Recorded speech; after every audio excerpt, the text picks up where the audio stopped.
Hi, everybody. Thank you for joining us today. We are about to get started in just one moment. All right, thank you for your patience. So before we get started, I wanted to introduce myself. My name is Adina Glencher, and I am the Senior HR Services Advisor here at PayEntry. As always, before we get started, we do like to state that this training does not constitute legal advice. So if you have any questions for your legal team, please do reach out to them directly. And for any questions at all about the content of the training or about learning more about our HR services offerings here at PayEntry, please email us at hrservices@payentry.com. And lastly, if you have any questions at all throughout the training, we should have some time for a Q&A at the end of our presentation today. So please feel free to enter those questions into the questions box, and we will do our best to address those at the end of the presentation. All right, so why are we here today? Today we are discussing how to manage time off requests. And you may be wondering why we chose this topic at this time of year, or maybe it was a little obvious to you, but we're in the middle of summer, and we felt like this would definitely benefit our clients and everybody watching just because of how much time off is usually requested this time of year.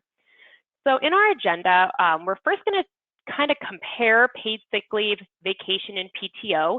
Some people like to use those words interchangeably, so we're going to define the differences between the three. We're going to define the rules of time off requests, talk about the importance of establishing a policy as well as organization, talk about some things to consider, and then end with the Q&A session as usual. So first and foremost, we want to touch on paid sick leave. So paid sick leave, you've probably heard of it before. It can generally be used for dental or doctor visits, or to care for immediate family members who are sick, or for an employee's own sickness. It is required by some states and localities, but it is not a federal law, meaning it's not federally required. So it is important that you research your state or you reach out to your HR professional to look into your state and its requirements. Paid sick leave may be front-loaded or accrued depending on the state requirements. So what does that mean? Front-loaded means that it's provided in a lump sum to your employees.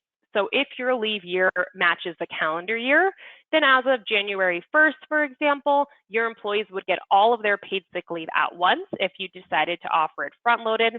And accrued is exactly what it sounds. It's accrued either biweekly or based on your payroll schedule or maybe hours worked. Generally, a certificate of illness may be required, and of course, this will depend on state requirements as well. A certificate of illness, also known as a doctor's note. And employers can require usage during family and medical leave, disability leave, or other leaves in accordance with their state requirements. So if you have any questions regarding that relationship, please do reach out to us and we'll help you figure that one out. We're going to move on to vacation next.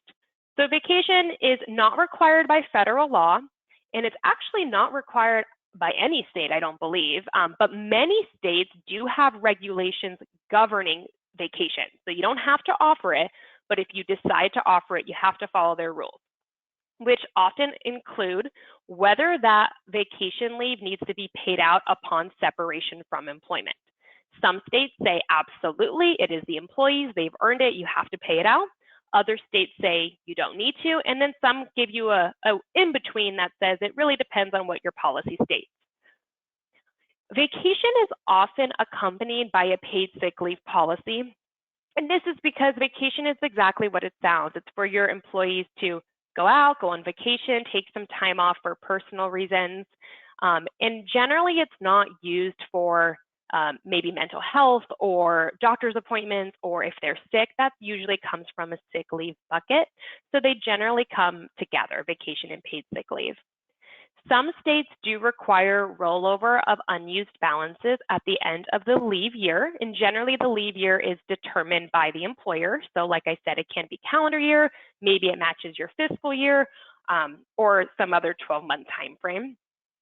And then one kind of quote we like to use is all vacation is PTO, but not all PTO is necessarily vacation. So we're going to touch on that next on our PTO slide.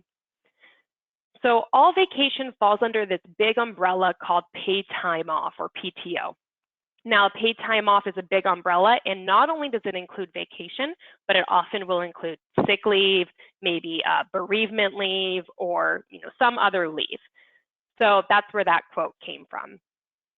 PTO, or paid time off, can generally be used for any purpose, as I mentioned, including but not limited to vacation, personal matters, and recovery from injury or illness. Generally, there is a cap used with PTO, and it's set at approximately 1.5 times the annual accrual rate. So what does this mean?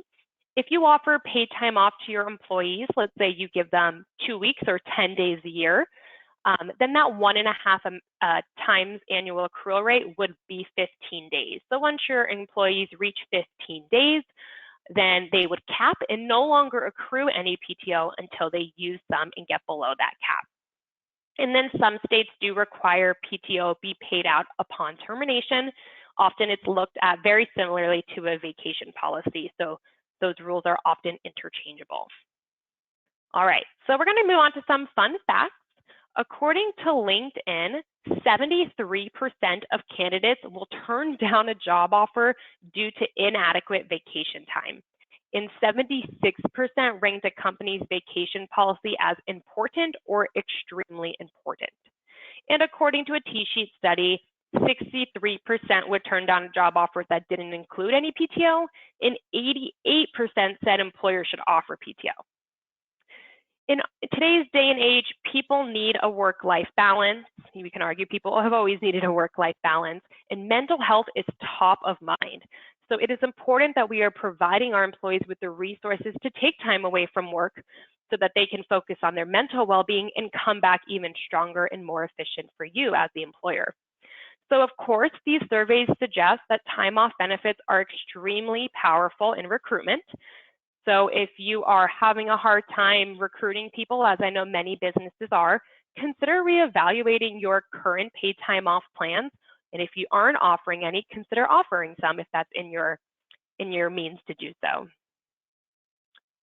So we want to go into defining the rules of time off requests. And this is extremely important, as is any policy, to outline these very clearly so that your employees understand your expectations. First and foremost, how requests should be submitted. This sounds fairly easy, right? You want them to obviously notify you, but how will they notify you? And we'll go into this in further detail in the next slide. Will it be, via email? Will it be via text? Will it be via a piece of paper? When can your employees request time off? In other words, are there times of the year where they're not allowed to take time off? How far in advance are you requiring them to request time off? How often can time off requests be made? And then, of course, considerations that are specific to your business. Everybody listening to this call today, I'm sure, is either in a different industry or, of course, is part of a different business. And you all have your own unique needs. So definitely consider those in writing your policy. So first, we're going to cover how the request should be submitted and some options you have as an employer. So it is important that you establish a standardized system that tells your employees exactly how to submit time off requests. Never allow verbal time off requests. Now let's talk about this a little bit. In HR, we always say, if you didn't document it, it didn't happen, right?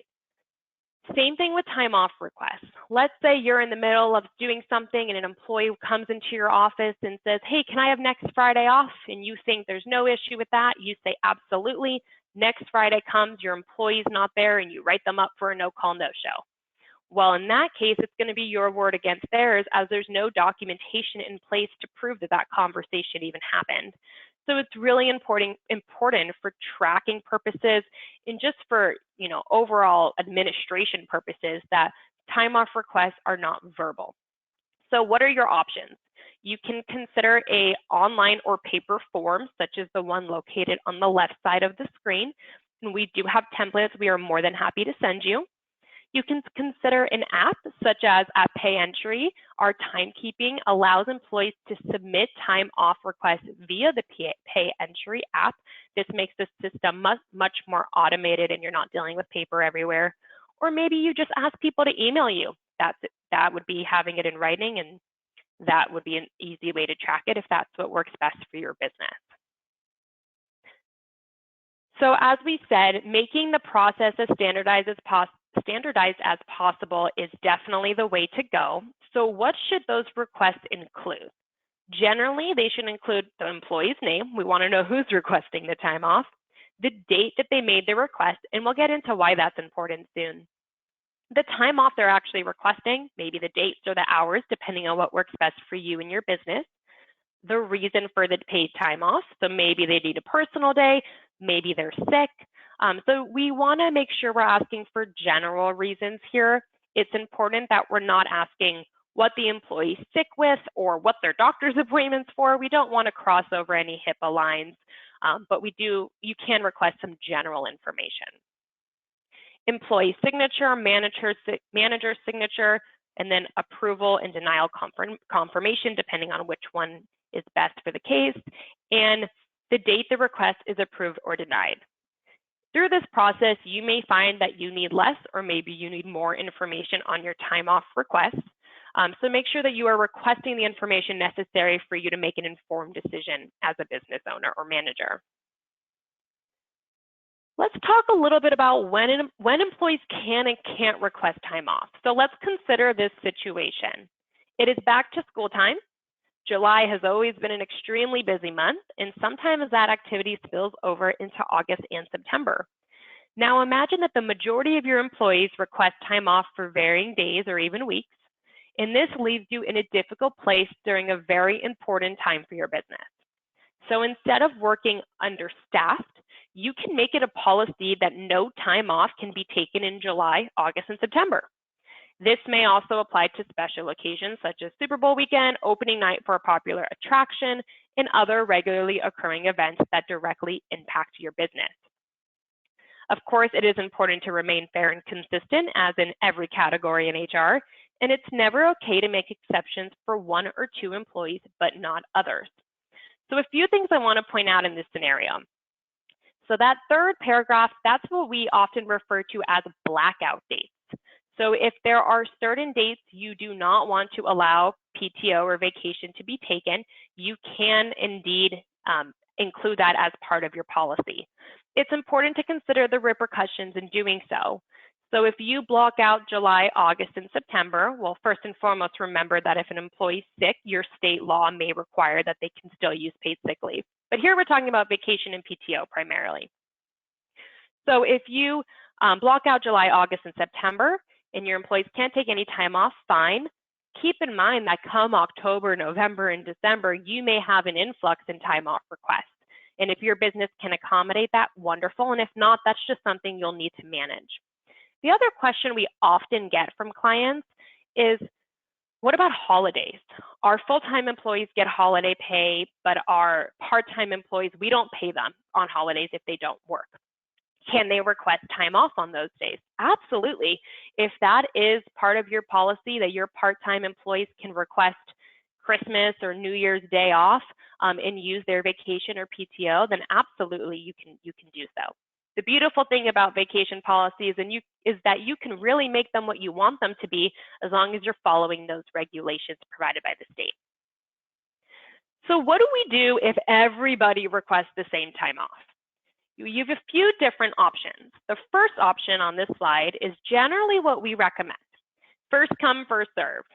Whoever submits the request first gets the day off. Pretty simple, right? There are some other options in handling overlapping requests, but it is very, very important to keep in mind not having bias and not treating people differently, no favoritism. So the reason-based option. Compare the request reason. Like I said, it can quickly turn into favoritism and shouldn't be the only criteria on which you base your decision. Another option is seniority or experience based. So maybe somebody with more seniority or experience gets their time off request honored as a priority. In number of prior requests, we see this one pretty often as well. If one employee already has 3 days off for the month and another employee has 1 day or maybe no days and they're requesting the same day, maybe the employee that hasn't taken any time off gets priority. So whatever you choose, make sure you're consistent and make sure we're not making exceptions for, our most productive employees or anything of that sort. Now, how far in advance should I require my time off request? Well, this is entirely up to you. It's the beauty of creating your own policy. Make sure you communicate it and make it clear how far in advance you are accepting requests. This is to ensure that it's fair and everybody knows the guidelines you're putting in place. And of course, this may depend on your business and how often you actually create your schedule. Something that people often forget is the time frame can depend on how many days are being requested. So maybe if your employee is only requesting 1 or 2 days off, you ask for 2 weeks notice, maybe 1 week's notice. But if your employee is going to request 2 weeks off to go out of the country, or maybe even longer, maybe you need a month or 2 months notice. So you have the right to pretty much decide what you want in that case. So it is okay for your employees to request time off. Emergencies arise, life happens, and things can't always be planned. However, if the same employee seems to be requesting time off more frequently than others, consider a rule for how often employees can actually request time off. This may prevent members of your team from asking for too much time off. How much time an employee can request off per pay period, month, year should depend on the needs of the business, of course, so keep those in mind. And consider that there are certain state laws that require less structure in regards to paid sick leave. The other thing I want to point out is we often get calls from clients saying, we have one employee who requests every single Friday off. What do we do? Well, if that does not meet the needs of your business to have an employee gone every single Friday, you have every right to deny that request. So make sure that you are putting your business needs first. And then, as I mentioned, consider your specific business. Every business is different. If you have a situation or a time of year when extra support is needed, think of a remedy for the situation. Some remedies may include allowing time off requests in smaller increments. So maybe you say, we don't want to block out any month or any days, but through the summer months, we only allow up to 3 days off in a row. You have every right to implement that. Consider making changes to your policy as you deem necessary. Of course, make sure you notify your employees and give them proper notice. And include your team in the decision-making process. This can help make the process much simpler. And this is not only for time off requests, but for many of your policies. If you notice that you are having an issue staffing during a certain time of the year, have a team meeting or have a company meeting. Let your employees know of the issue and strategize together as to how you can best solve the issue. So what should your policy look like? Make sure you streamline your standardized process into your policy. Consider paid and unpaid options, and we'll go into this in just a few slides. Make sure you establish accruals, cap, if you're putting a cap on your PTO, and rollover details. Establish reasons to take leave and make sure those align with state and federal law. Make sure you outline consequences for policy violation. Establish whether or not you will offer payout at the end of the year or upon termination. And then remember that each state has its own restrictions and requirements. And organization is key. So with record keeping and tracking, there are different options for you to stay organized. The first is software solutions. This includes accrual tracking, request, and time tracking. Consider spreadsheets. Maybe you're a smaller business and you don't have a very complex policy. You can put together an Excel or Google Sheet. There's a variety of templates offered through those resources. Create a folder that could be online or in your office, and make sure you add the requested dates to a calendar so that everybody is aware of who will and will not be at work, if that's appropriate for your workplace, or at least so that you can remember who has requested the time off. And you can always use our pay entry timekeeping system to improve time off requests and the administration of them.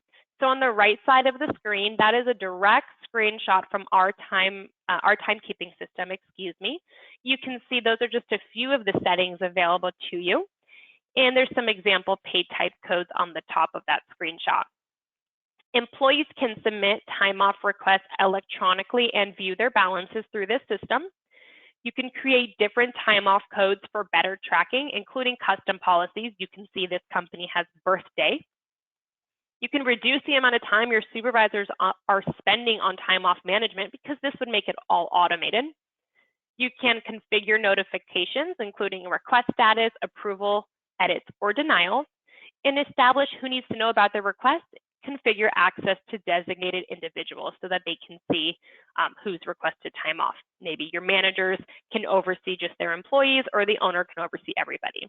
So if you are interested in learning more about our pay entry timekeeping system, make sure that you contact your dedicated client advocate for more information, or you can always reach out to us at hrservices@payentry.com and we can get you in contact with the appropriate party. And then some last things to consider. So your employees are human, right? We all know this. Unexpected things will come up. How are you going to handle that?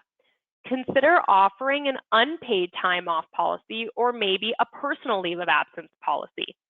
If you offer 2 weeks of vacation a year and your employee has used those 2 weeks and an emergency happens, you may decide that you want them to have the opportunity to take some unpaid time off. So we can absolutely help you implement these policies and help you create them. So reach out to us if you have questions on what those will look like. Consider your company culture. How do you want to represent your company to your employees? Paid time off is a great benefit to show your employees that you care.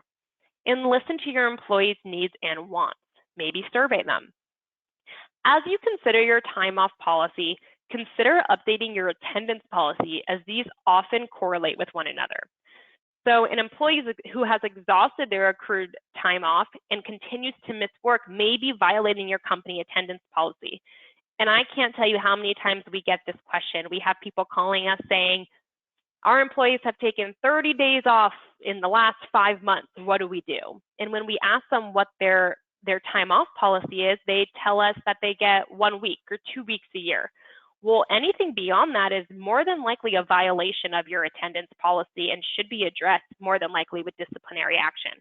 Of course, there are special circumstances if there's, a medical or FMLA or some other thing going on, but it's important that if you have a policy in place, you stick to it. You can require employees take vacation. I know this question gets brought up a lot. If you want to implement that the week between Christmas and New Year's, your business is closed and you are requiring your employees use vacation time, in most states, that is allowed. So you have that right. And different leave of absences may have different requirements regarding integration and requirements with paid time off. So definitely make sure you are aware of the leave of absence integration requirements. All right, and lastly, we are here to help. So not only do we want to provide you with some great information during our webinars, but we also want you to know that we are here as a resource to you. So we can help you build your time off policies and really dig into the differences between the pros and cons and in which to offer.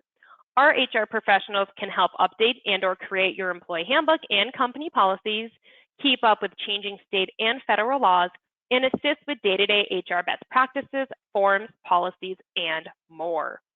Our HR services compliance package also includes a learning management system with a broad array of employee and manager trainings, including compliant harassment prevention trainings.